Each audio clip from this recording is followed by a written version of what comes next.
Question number 1 जो है वो बोल रहा है कि दो ठो सॉलिड हेमिस्फीयर हैं और उनका बेस का जो रेडियस है वो आर है और दोनों ही को चिपका दिया गया एक दूसरे के साथ, और चिपकाने के बाद उनका टोटल सरफेस एरिया का कॉम्बिनेशन 6 पाई आर स्क्वायर होगा कि नहीं होगा। ये जितने भी क्वेश्चन हैं 12.2 में ट्रू फॉल्स इसी को दिखाना है। तो देखिए जो क्वेश्चन बोल रहा है उसके अनुसार ये हेमिस्फीयर एक हुआ और दूसरा हेमिस्फीयर इस तरह हुआ। अगर इसको चिपका दिया गया, रेडियस सेम ही है, तो इसका जो होगा, कहने का मतलब सरफेस एरिया, वो होगा 4 pi R square, 6 pi R square नहीं होगा। इस तरह ये जो क्वेश्चन का आंसर जो है वो मैंने फॉल्स होगा। अब 2 क्वेश्चन में हम देखते हैं। क्वेश्चन नंबर 2 बोल रहा है कि एक सॉलिड सिलेंडर है जिसका रेडियस जो है r है और हाइट h है, placed over the other cylinder of the same height and radius. The total surface area of shape is formed 4 pi R H और 4 पाई आर स्क्वायर।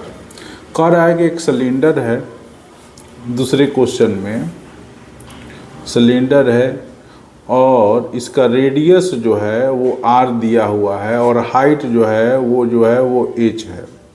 ठीक, radius जो है h है। इसके ऊपर एक और सिलेंडर रख दिया गया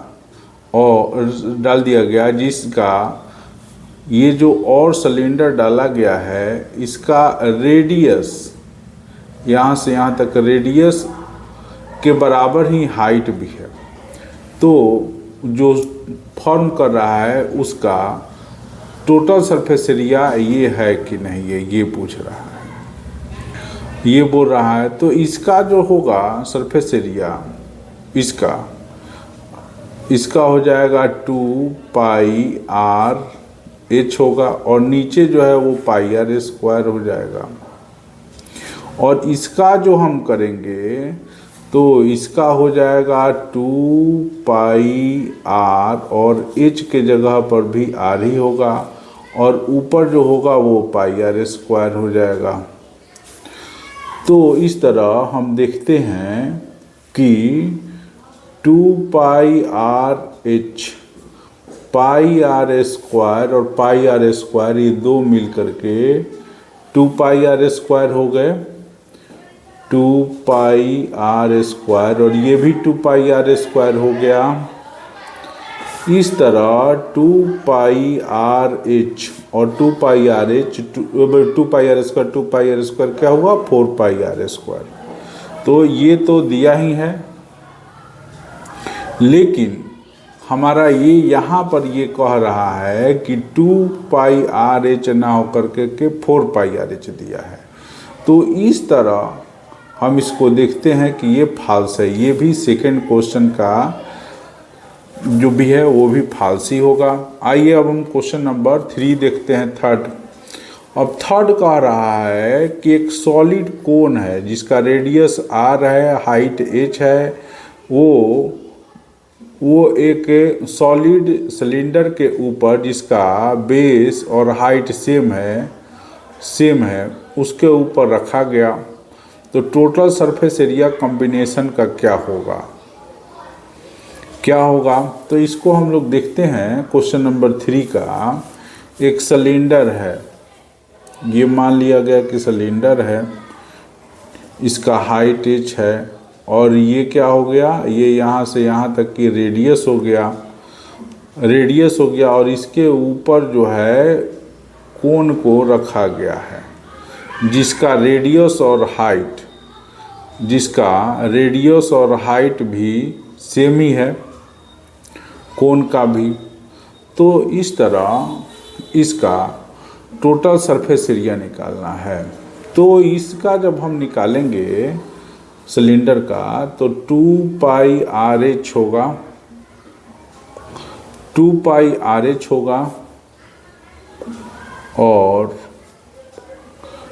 और ये जो भाग है इसका पाई आर स्क्वायर हो जाएगा, बॉटम का हो जाएगा। और इसके लिए कोन का जो होता है यहाँ पर तो कर्व सरफेस एरिया दिखाएगा, पाई आर और एल होगा, पाई आर और एल होगा।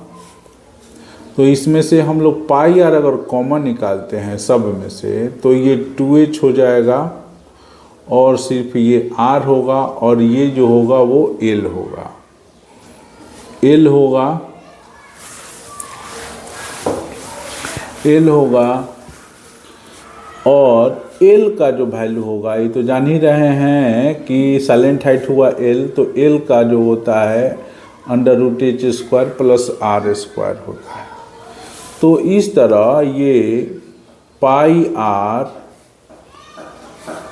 2h प्लस r, और ये इसका हो जाएगा h² प्लस r²।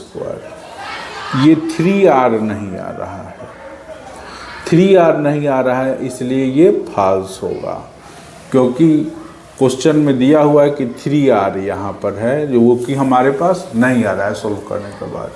आइए अब हम क्वेश्चन नंबर 4 को देखते हैं।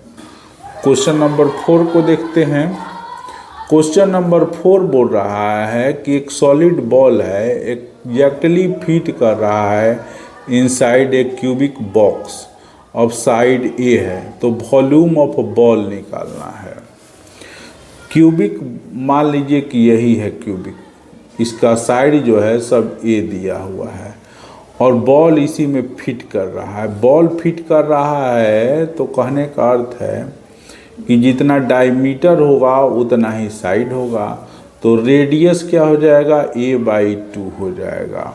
अब वॉल्यूम निकालना है बॉल का, बॉल का वॉल्यूम निकालना है, तो बॉल का वॉल्यूम होगा 4/3 पाई आर क्यू। अब हम r के जगह पर a/2 लिखेंगे, तो 4/3 पाई a/2 का क्यूब कर देंगे। तो इस तरह ये 4/3 पाई हुआ, और ये हो जाएगा a³ और ये हो जाएगा a, तो ये हो जाएगा 2, तो ये 1/6 पाई a³ हो जाएगा वॉल्यूम, जो कि बॉल है उस क्यूब के अंदर। तो इस तरह ये भी फालसी है, ट्रू नहीं है।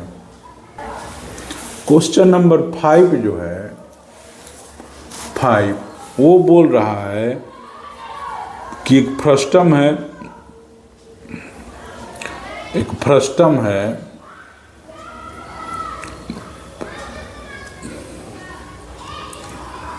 फ्रस्टम है, और उसका एक दिया हुआ है कि R1 है और एक दिया हुआ कि R2 है, ठीक है, और इसका वॉल्यूम निकालना है, कौन का है। तो इसका फ्रस्टम का वॉल्यूम जो होता है 1/3, और ये h है 1/3 पाई h, R1 का होल स्क्वायर, R2 का होल स्क्वायर, और R1 इंटू R2 होता है।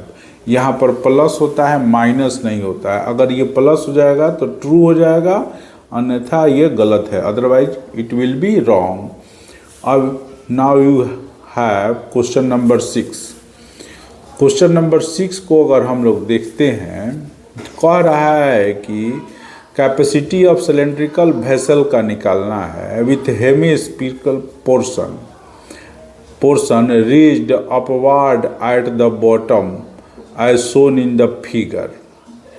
कह रहा है कि कैपेसिटी ऑफ सिलेंड्रिकल वेसल निकालना है जिसका हेमिस्फेरिकल पोर्शन जो है, अच्छा, वो निकाला हुआ है अपवर्ड की तरफ, ऊपर वाला, जैसे कि दिखाया गया है फिगर में।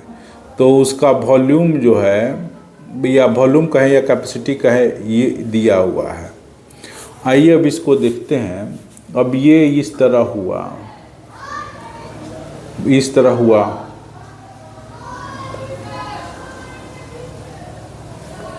ये इस तरह हुआ फिगर, इस तरह है, ये फिगर है, और इसका वॉल्यूम निकालना है। ये हुआ हमारा h हाइट। तो ये बाहरी सी बात है कि इसका वॉल्यूम जो होगा पाई आर स्क्वायर एच होगा, लेकिन इसमें जो हेमिस्फेरिकल ये से जो निकला है तो वो माइनस हो जाएगा, तो ये हो जाएगा हेमिस्फीयर है तो 2/3 पाई आर क्यू हो जाएगा। अब इसमें से हम क्या करेंगे कि पाई आर स्क्वायर को कॉमन निकालेंगे, तो ये एच हो जाएगा, ये 2r/3 हो जाएगा, और यही जो है वो हमारा आंसर हो जाएगा। आंसर हो जाएगा। अगर इसको थोड़ा सा और बदलना है तो हम क्या करेंगे कि 3 से अगर नीचे कर देंगे पाई आर स्क्वायर तो ये 3h और ये हो जाएगा 2r/3, ये कैंसिल हो गया। तो इस तरह ये जो हो जाएगा पाई आर क्यूब 3h - 2r, इस तरह ये सही होगा। 6। अब आइए क्वेश्चन नंबर 7 देखते हैं। क्वेश्चन नंबर 7 जो है वो बोल रहा है कि कर्व सरफेस एरिया फ्रस्टम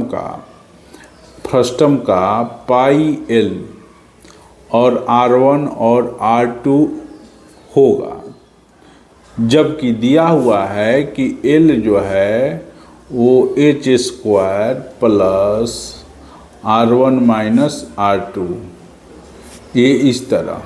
तो ये इस तरह तो होता ही है, वर्टिकली हाइट है तो ये ट्रू होगा, ये ट्रू होना चाहिए।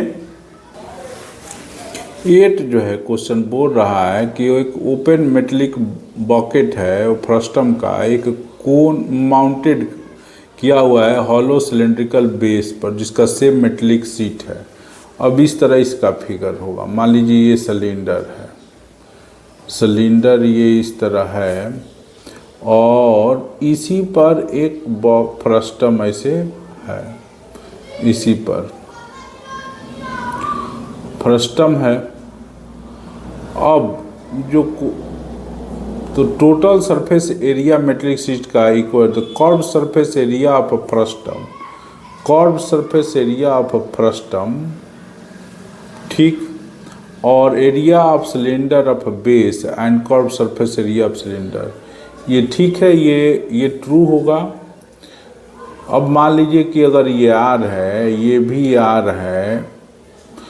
है और ये सिलेंडर का है सरफेस एरिया और ये है, तो नीचे से अगर हम चलें तो ये पाई आर स्क्वायर हो जाएगा और ये जो हो गया 2πr/h हो जाएगा इसका, और इसका जो हो जाएगा पाई एल r + r हो जाएगा कर्व सरफेस एरिया, ये इसलिए ये ट्रू हुआ।